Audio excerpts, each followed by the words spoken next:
tryna take it down, place for you just scoring minds, best of bar. All right, ladies and gentlemen, I got your watch list coming into January 29th, 2020, and the stock market is still going crazy. It was crazy so far at the beginning of the week. How we even see it today, it's only been the second day in, but we got earnings, we got Apple earnings, and it tells us a lot about the market. Well, a little bit, we're going to go over it, but the main event is also going to be tomorrow. We still got a bunch more earnings, which we're going to go over here, but the Federal Reserve has their first meeting in 2020. They did start today. You're going to get a FOMC interest rate decision, an update that is going to come out around 11 a.m. Pacific, and then you are going to get the press conference about 30 minutes with Jerome Powell. So it could be a shocker. There is interesting stuff like we talked about what's going on with TLT, but we did see a big bounce today. The market did come back up. We dropped, 450 points yesterday. We bounced up 187 points today, so it was kind of big, but you could see still kind of low, kind of in still the Wuhan zone, not the infection zone, but since we started to drop, that's what we're going to start calling this first level. This is the Wall Street's Wuhan zone. But what happened today tells us a little bit how the market is viewing the risks right now with the coronavirus, and this is those waves that we are talking about. So I want to go over all of that. I have keys for tomorrow, and then the main event, baby. We made a play today for earnings. This one is going to be, I'm assuming, $300 into like $3,000.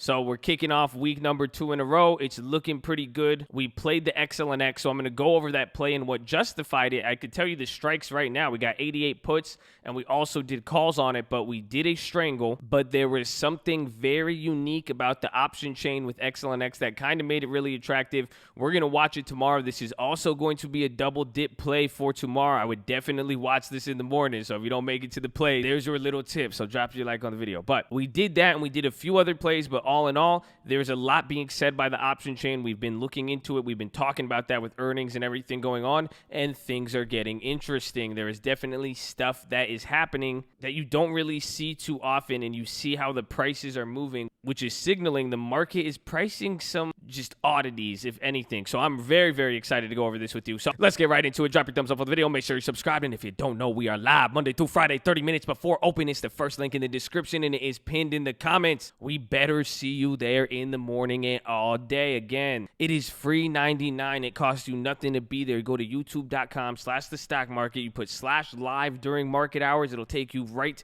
to the live stream. It costs you nothing. All we ask is you're positive and respectful, but we did the play on XLNX kind of in the middle of the day. I went over it again at the end of the day. I even made an end of the day YOLO again on XLNX. So you got to be there. Again, hopefully watch the watch list. Like I'm saying, I got the information for tomorrow. You can see the plays that we made for today, but be there, please. And if not, you could get our stream alert. Shout out our sponsor, baby. First link in the description. Yeah. Oh, no, it's a different link, but yeah, you get it. Okay, we got that out the way. But again, the markets did bounce up today. I would go to the keys, but I think this is going to be important for some of you. It's why it did. The cases did go up a lot. The deaths, not as much, but we really saw overall global stability. And now it seems like also the effects of earnings did kind of outweigh it, mixed with the fact that Europe did good. Europe did really bad yesterday. That kind of influenced us. Europe did really good today. We definitely got a boost after that. That's why come the European close, we pretty much closed at the European close. So we want to see how global markets really react to this, but we're still in that wave zone. So what I'm saying is I'm even expecting people to say, what do I think is going to happen? I'm not really sure about tomorrow. We're still going to have big earnings, but I think by Friday, that will be the moment of truth, whether or not we're pretty much going to test the low again. And I could see that kind of playing out, maybe even Thursday, but pretty much I expect to kind of be back here by Friday. I don't know how it'll move in between then, but I'm going to keep my eye on for that if this virus does escalate. But we are seeing something today with how the market's responding. Pretty much the numbers are going up today. The market did go up today, and global markets got stability. If anything, it's hinting at the fact that the market was pricing in something really bad. So this, even though it was a big sell-off we saw in the market, that's because the market thought it was really, really bad. So I guess the latest numbers aren't there, but I also think it's digesting. The fact that we haven't gone above that 327.50, that's actually what I said today on the stream. This is that Wuhan zone, so this will probably be a new resistance point. We'll see, but the stronger it is, as a resistance or the easier it is to break through, that will let us know. But tomorrow is also going to be the Fed, and that's going to drive things up, and we should see volume. But I felt like today was a pretty low volume. So despite the run up, that's something to keep an eye out for. It was just an average day, and the move was decent, but all in all, it was still just average. So watch out for the Fed tomorrow, and just keep your eye out for the volume and how this is going to take multiple days to develop. And that's part of stuff we saw with the option chain. The contracts for next week, those depreciated really fast. If you got March, they still depreciated. But at the minute there was moves, like UAL was a great example, it will come right back. So, or at least easier if it has time. But with the earnings and everything, we're going to get a lot thrown at us. But as far as the key, again, the Fed is tomorrow, and then there's going to be big company earnings. You are going to get a lot of big Dow names in the morning. Those could offer great continuation plays. But then you are also getting Facebook, Microsoft, and a few other names. But even then, those are some big names. We're going to see the follow-up with Apple, but this isn't even the big week for earnings, believe it or not. We are in the second week of earnings, and this isn't as many companies. So once there's a lot more companies, that is going to start giving us even more of an effect on the market. And that's why I think some of the option prices and moves we're seeing so far are really not the greatest, but be careful with how you judge the earnings season so far because it's still really early. But with what we're seeing right now, we said this, it is Condor season, baby. So this is, it brings up something interesting. Again, we hit the XLNX, but Apple went up, but really not too much. It did shoot up initially at first and came down, but AMD, again, pretty much after hours, they looked down, but these weren't really that big of a moves percentage-wise. And you saw really a lot of things didn't move as much, and we've kind of been seeing that all across the board besides like the Intels, or even then, even the Intels, things would make a move and then come right back down. It's looking like the Condors would be good, but even then, looking at everything, the option prices are still weird. Even some Condors, they may be attractive, but some aren't really offering that great of risk reward. So there's earnings, sometimes even sitting out May an option, but I think it's screaming opportunity in some way. It's either going to be the continuations, playing right before, or even if we're able to find, the same criteria, which has hit so far. But be careful not to judge this season too quick and get knocked out of your game. If anything, the option prices are weird, especially like with what we saw with that Apple play today. We bought them in the morning, and the stock went up $4 or $5, and we lost 30-40% on the contracts. It was very wild. But this is screaming that prices are all over the place, and it's giving us an opportunity to find another angle to take advantage of some moves here. Because if prices move like that, it's for a reason. So we need to figure that out. So keep your guys' eyes out open for that. But let us get into the plays. So right off the bat, here was the play that we made a lot of money on. And we said it was for a special occasion. That's why I played a lot bigger. The guys on the real estate account, they closed the deal. They're like, we want to celebrate. They want to do something. And they kept insisting they wanted a bigger play for earnings. And I said it on the watch list yesterday. I wasn't really feeling too many of the earnings. I said maybe Starbucks, but I liked XLNX, one of those off-brand names. They're in the chip space. They're very interesting, given they've lagged behind for, with all the chip makers, and we saw what Intel did. But I said, all right, I'll pick out the play. I thought they could move, but now this is what's happening with XLNX. So we played it both sides. I'm assuming the amount with the option profit calculator. One, we have extra time on it, but we got the 88 puts. The stock's at 90. It was just literally at 89. Same thing, but we got 10 of those contracts for 38 cents. We spent 380, and then we spent $500, $570 for 15 of the calls. So I'm going to lose on this play, but these contracts should be anywhere between, I'm thinking they're going to open at $87, $89 tomorrow, somewhere around there, or I think they'll open up maybe around here and drop, but I'm expecting downgrades. I'm expecting this to continue. I think these contracts should be worth $2 or $3 grand in the morning minimum, but again, it's earnings. You never know. That's assuming if it stays at $90. But congrats to whoever got to play that. And again, this is following that earnings strategy. I posted a video on it the other day, said how we made $40 into $400. And we went over this strategy of playing both ways and what's making us want it. But now, the thing about XLNX that made it very attractive today, the option chain was pretty much pricing in like a $7 move, and we were able to get the $10 move out puts, the 88s, and then even then it was at 98, like a $12 to the upside, $10 to the downside. For, again, about 30, I spent about $38, $40 for each contract, so it was still in the range. You got to play both ways, but one, XLNX wasn't pricing in a lot. Again, even though it's pricing 6-7%, may seem big, but they've moved a lot, but now just right outside 10% was still 40 cents. It was attractive, but this was really the main selling point on the contracts here. It did what our Apples today did. We bought the contracts and they depreciated, but you could take a look. You could see the 88s, but look at any of the puts.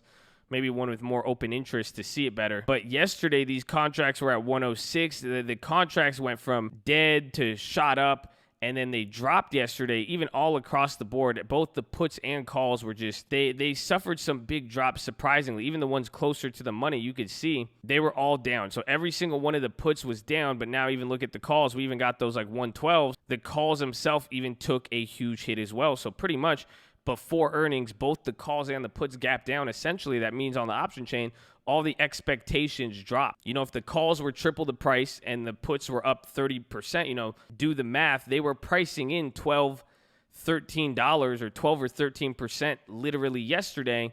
And then after today's move, all of a sudden, because again, XLNX had a gap down. It had a gap down, then it was up today. Now we see it's coming down. But all day today, the market was only pricing in $7 or 7%. And you were able to get now with time, a 10% move would put you in the money, and it was 30, 40 bucks. It was a pretty good deal, again, considering you had the catalyst. And then they also had bad earnings, but even look over the last even 2 years, it wasn't as prevalent in 2018, but 2019, almost every single one of their earnings, they went from like 90 bucks to like 115 or even 107. Then the next earnings, they went from 140 down to 118. Next earnings from 131 down, like, and again, big ranges and big continuations every single time. And you're telling me it was pricing in $7. And both contracts had a 50% off discount. So it made a little sense. So we did those two plays. And then I also did a YOLO on the small account. I said, well, again, considering I was looking at the chart, I said, this thing could move a lot of money. I said, this would be the best opportunity out of any of the earnings today. That's why I took it. But then I figured, I grabbed a small eBay. I was like, I'll get one of these. Wanted to spend the littlest amount of possible to get some time just in case they did surprise like they did. And we got one of those for $7. Those will probably be worth like 30 or 40. Maybe $50 tomorrow. We'll see. But we do have time, and now this is the next thing moving forward with this play. This is going to be a double dipper. Again, I just showed you the chart there. Every single one of its earnings at these high price points, it moves a lot. And even today, it cut through like 5 different levels of support. But any one time it's moved, it's had big continuations following up, either almost immediately or it'll kind of have a big down day, go up, and then start dropping. That's why those next weeks are going to buy us some time here. But keep that in mind. And I am going to expect them to get downgraded tomorrow, so there should be some negativity there in the morning or throughout the day. They did say they're cutting their workforce. They gave a warning on their guidance. So it was all around pretty bad for them. So again, let's see how they open up in the morning when all the downgrades come. But this is going to be one now. And now how do we play this? Again, look in the mirror. If you are in this play, and that literally everybody, that this is the whole entire cult. When I did buy this trade, this was a 0 open interest, 0 volume. They just added this contract today. That's why nobody in the world was holding this contract till we got it. So go check Wax, baby. Go check the live stream. This was a 0 volume, 0 open interest. It was great. I mean, I think maybe that's what benefited us too. I don't know, but you guys got to decide now what you want from this. You could always sell half, let the rest ride, or you could even do the rollover. And this is what I'm going to do in the morning. I'm probably going to wait till it takes a move in the morning, depending on how it bounces or if it keeps coming down. I'm going to buy maybe even February 21st or even another weekly, find the contracts I want, and I'm probably going to hold those other. We already have a great rollover on the Robinhood one because that's small count, but I'll buy the contracts I'd want to hold, wait a little bit, and then I'll sell these out, and then I'll keep a little bit invested in other ones so I could still play it out. Or again, a ghetto spread would be mighty fine, especially if you have 10 contracts. If these 85s are worth a lot of money, we could sell 10 of those. That's still a $3,000 max gain, and we could still definitely collect more than $300 back most likely. So we'll see. But all in all, if it's a profit and it revives your account, you like it, or it's a good one, just be smart with it. You got to factor, again, how much have you played already? Are you up or down? Balance your books and let that help you decide whether or not you're going to take profits and how to do it. I encourage you not to panic at any in the moment. Don't get too excited, but we'll see. And it's only week 2 of earnings, baby. So there was that play. And then we got the Apple. And this is what happened today. I did 5 Apple 375 calls at 33 cents, spent like 150 there, and then another 150 on the 250 puts. The puts dropped, so we're going to lose on that. And I got trapped in this play. And what I mean by that, that's why I still scaled in with $150, still a large amount. But my plan was what I did with Intel. I was planning to buy these. We bought them in the morning. I said, hey, if it's going to have the earnings run up, we'll be able to just sell the premium and hopefully get free contracts with earnings. Again, we saw it happen with NVIDIA and other plays, and even Intel, both calls and puts went up.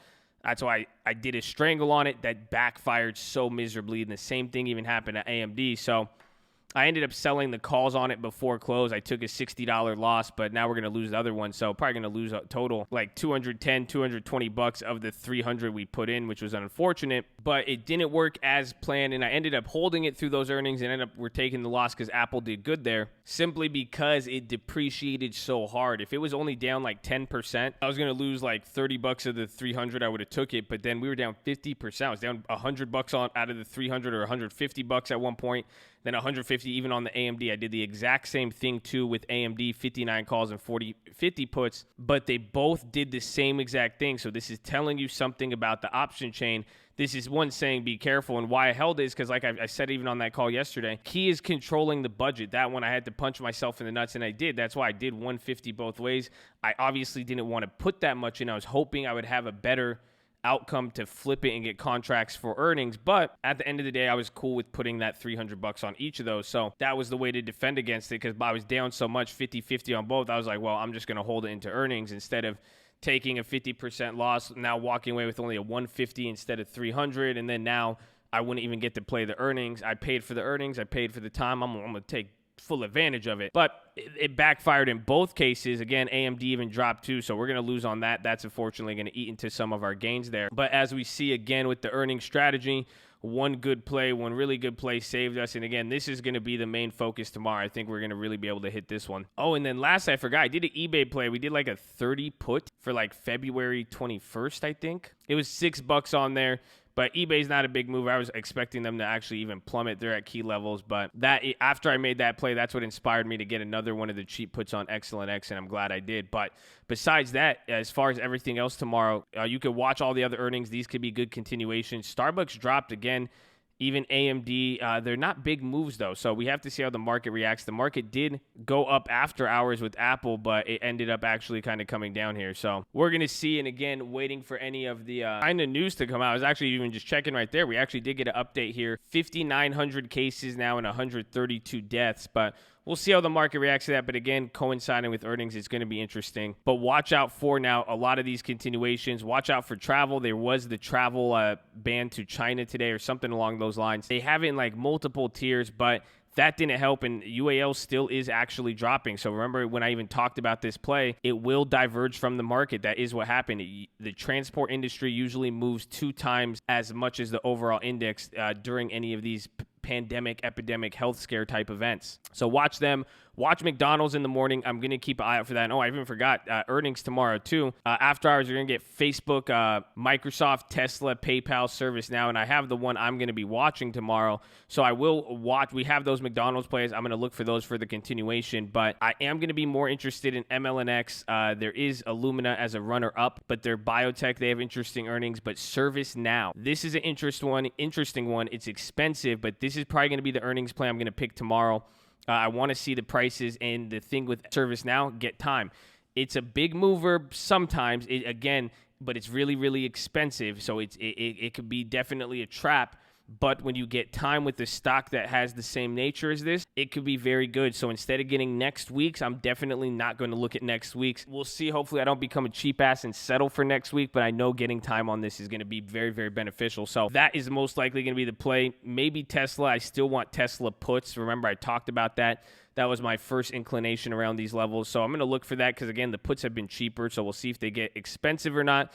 I am going to be trying the strategy tomorrow, I think, on Facebook, Microsoft, and that. I'm going to try the same thing we did on AMD and Apple today. I'm probably going to use less amounts, but I'm still going to try the same thing. I want to be a little bit more sniper with it, but I'm still going to be setting up. I have that old Microsoft call. I think I might just keep that. Facebook, I have not set up a play yet. I'm still kind of deciding on that. And then BA is going to be in the morning, which we should watch as well. And then finally, HD, I want to set up another one of those credit spreads for the end of the week. And then, I forgot Sirius Logic. They could be interesting for earnings, and they report tomorrow after hours. But that is your watch list, ladies and gentlemen. Make sure you're hydrated, healthy, ready to go. Make sure you post your watch list. Make sure we see you there in the morning, and make sure you're balancing your books. It's earnings, baby. I need your head in the game. Need that armor on, that helmet shining, man, everything. And I need you to speak up, post the plays, call it out. Don't be scared. Don't be timid. Don't even let failure make you scared and back down. Control the budgets. Don't fall into any of the traps. Look in the mirror. You like the money, take the money. It's simple. No hesitation in any factor, way, shape, or form. Go with your gut. That's some of the best advice some of you guys have even given me. Just follow the gut instinct on there and don't get in a cycle of blaming yourself and this and that. Oh, I could have took this, that. Just get it, move on. It's okay. Something happens. Move on to the next one, baby. We got a week after that, another week, and let's go!